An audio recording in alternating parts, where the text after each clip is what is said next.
Kamusta ka? Kamusta yung pakiramdam mo? Mabuhay pa ako. At ligtas na rin si Lindon.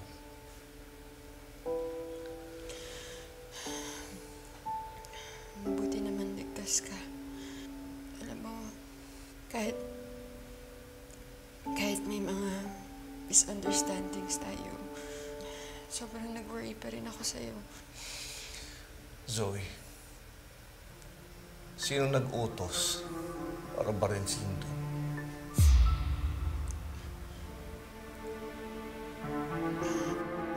Alas na ako.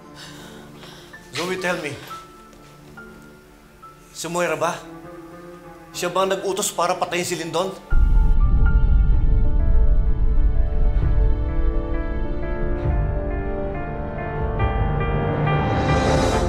Josa, are you sure dito sa area na to nakatira yung si Bogs? Opo naman, Dok. Kasi sabi ni Aida yan yung pinsan niyang tindera.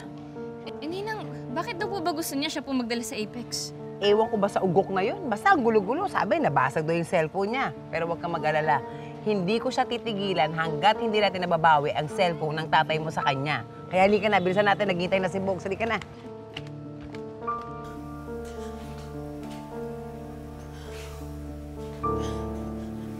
Oo. Oo, si Mami nga.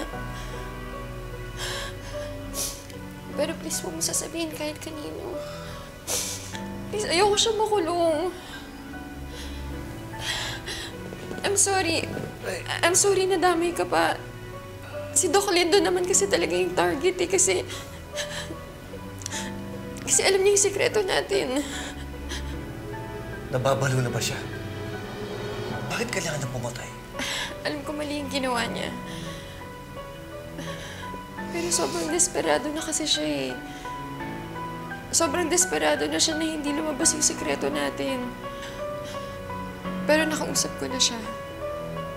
Hindi niya na itutuloy yun. Alam mo, na-influensyahan lang naman si Mami. Mabait naman si Mami. Talagang naipit lang talaga siya. Paano ka nakakasiguro na hindi niya gagawin yun? Dahil sinabi kong itatakwil ko siya pag ginawa niya ulit yun. Nangako na rin si Doc Lindon na hindi na siya magsasalita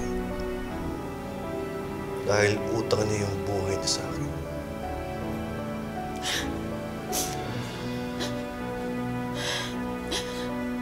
Alam ko, nahihirapan ka. Pero nahihirapan na rin ako. Hirap na hirap na ako. Pero wala tayong magagawa.